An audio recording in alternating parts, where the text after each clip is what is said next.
Part 3 of Flat Stanley.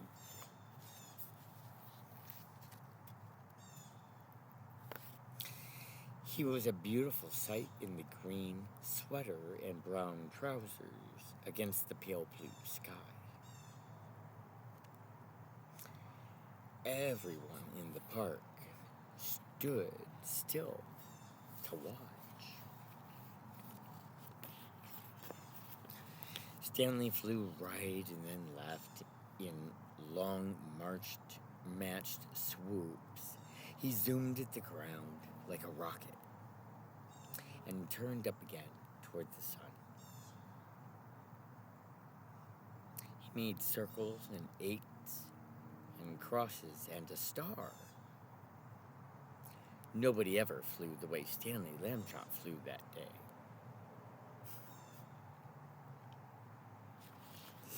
After a while, Arthur got tired of running about with the end of the string.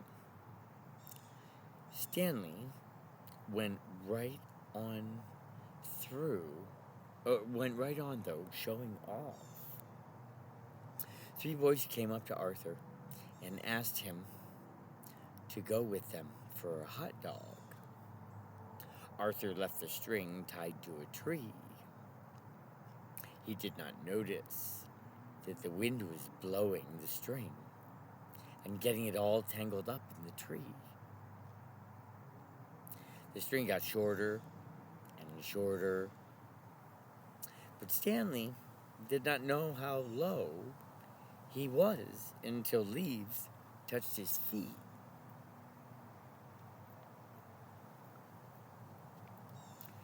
Then it was too late. He was caught in the branches. 15 minutes passed before Arthur and the boys heard his cries and climbed up to set him free. That evening at bedtime, Arthur said he was sorry, but Stanley was still cross. Mr. and Mrs. O.J. Dart lived in the apartment above the Lambchops. Mr. Dart was the head of the famous Museum of Art. At breakfast one morning, Stanley heard his mother and father talking about Mr. Dart. Mr. Lambchop was reading his newspaper. "I see," said Mr. Lambchop, "that another painting has been stolen from the famous museum. The newspaper says that Mr. O.J. Dart is at his wit's end. The police are no help. Listen to what the chief of police told the newspaper. We think it was a gang of sneak thieves.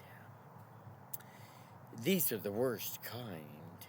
They work by sneakery. Today it's by trickery. Not much has changed, which makes them very hard to catch. However, my men and I will keep trying. And they don't try too hard today because local and federal government work with organized crime, if you didn't know." The next morning, Stanley Lambchop heard Mr. Dart talking to his wife in the elevator. "These sneak thieves are very tricky," Mr. Dart said. "They work at night, and the museum is so big. We cannot guard every picture at the same time. I fear it is hopeless. Hopeless, hopeless." Suddenly, Stanley had an idea. He told it to Mr. Dart. Mr. Dart took Stanley into his office and said, "It is time for you to put on a disguise. I already thought of that, Stanley Laptop said, and I brought one. My cowboy suit. Nobody will know me in it. No, Mr. Dart said. You'll have to wear the disguise I have picked out. He gave Stanley a long white dress, a pair of little pointed shoes, and a wide straw hat, and a wig, and a stick. The wig was made of long golden hair. The stick was curved at the top and had a ribbon on it. In the shepherd's disguise, Mr. Dart said, you will look like a painting that belongs to the main hall. We do not have cowboy pictures in the main hall. Stanley was disgusted. I will look like a girl. That's what I will look like, he said. I wish I had never had my idea.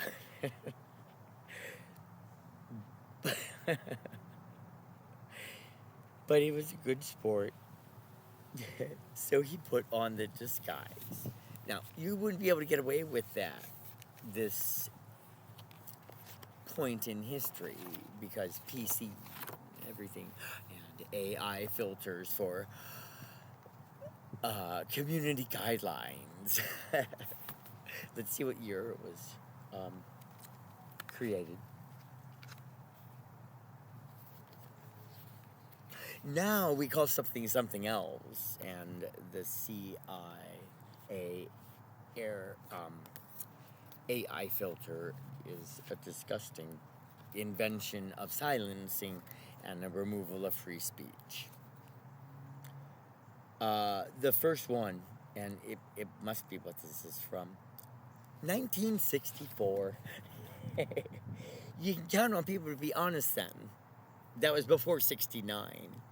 You know, the year that the lies started to spew out like a dam of water held back. Once the dike goes, boy, does she go. Back in the main hall, Mr. Dart helped Stanley climb into the empty picture frame. Mr. Dart had put 4 small spikes in the wall, one for each hand and foot to rest on. The frame was the perfect fit. Against the wall, Stanley looked just like a picture. Except for one thing. Mr. Dart said, shepherdesses are supposed to look happy. They smile at their sheep and at the sky. You do not look happy, Stanley. Stanley tried hard to get a faraway look in his eyes. He even tried to smile a little bit. Mr. Dart stood back a few feet and stared at him for a minute. Well, he said, it may not be art, but I like it.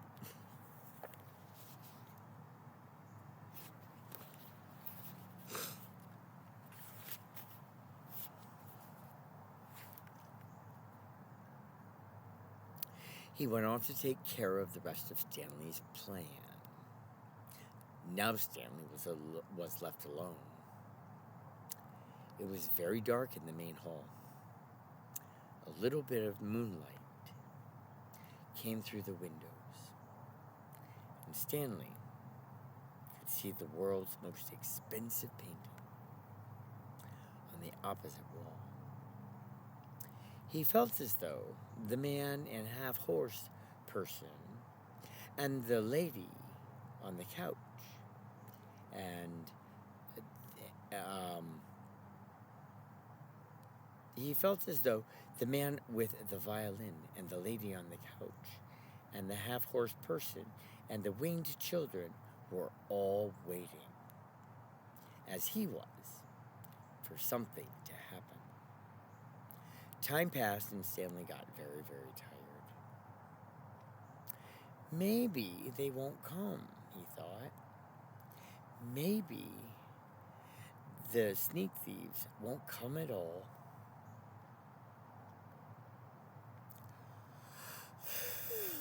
Oh. The moon went behind a cloud, and the main hall got pitch black. Stanley felt the hair on the back of his neck prickle, and under his wig creak.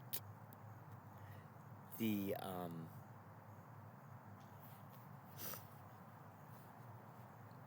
sound came from right out in the middle of the main hall.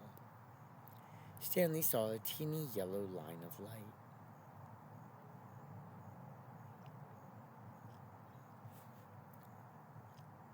The sound came again, and the light got bigger. A trap door had been opened in the floor, and now 2 men came up through it. Stanley understood everything all at once. These must be the sneak thieves. They had a secret trap door into the museum. That was why they had never ever heard. Oh, I'm sorry.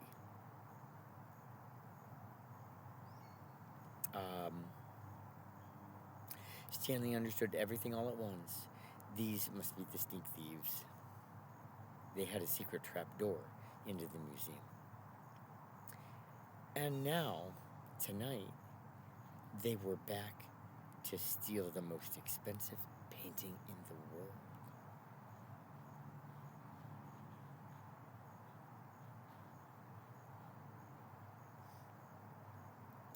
It takes a lot of work to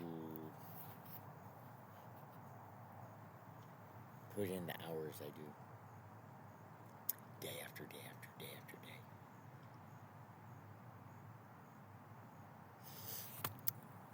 Almost 4 years is the first time I became brave. I sent an IC3. You're going to have to see how it ends. That's called a cliffhanger. I encourage you to get the book at your local library, instead of sitting in front of a boob tube, not doing anything and learning nothing. Because media does not cover the real news. They tell stories. And as of 2020, they're allowed to tell fake stories and not get in trouble for it. Isn't that crazy? What good is Congress? They're out to sabotage all the people's minds? I don't know. I want to know what's going on in the world. So I turn to a not so reliable source sometimes, but I'm also college educated and I know how to do research. There's a difference. And I might make a 101 ways to research well, because there's a way to do it. And it's relatively easy. Today, misinformation and misinformation coexist on the internet. Now, if we're going to have medical misinformation for COVID, why can't we have truth misinformation for the internet? What is the point of confusing the people? It's kind of a problem. So I hope that we begin to filter out some of the junk, because it's not fair to say we're in an advanced society, and when you pull something up, you get 4 or 5 different results. That's not helpful. So what do people rely on? They rely on television. because they're so bogged down with information. You know, I gotta tell you something. Common sense is missing in the world today, and it's a problem.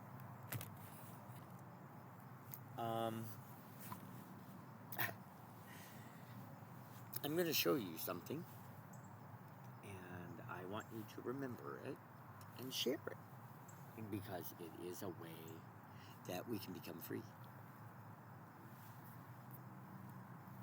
Free from trickery, because trickery is no good. So just hold on. You're going to have to wait for part 4.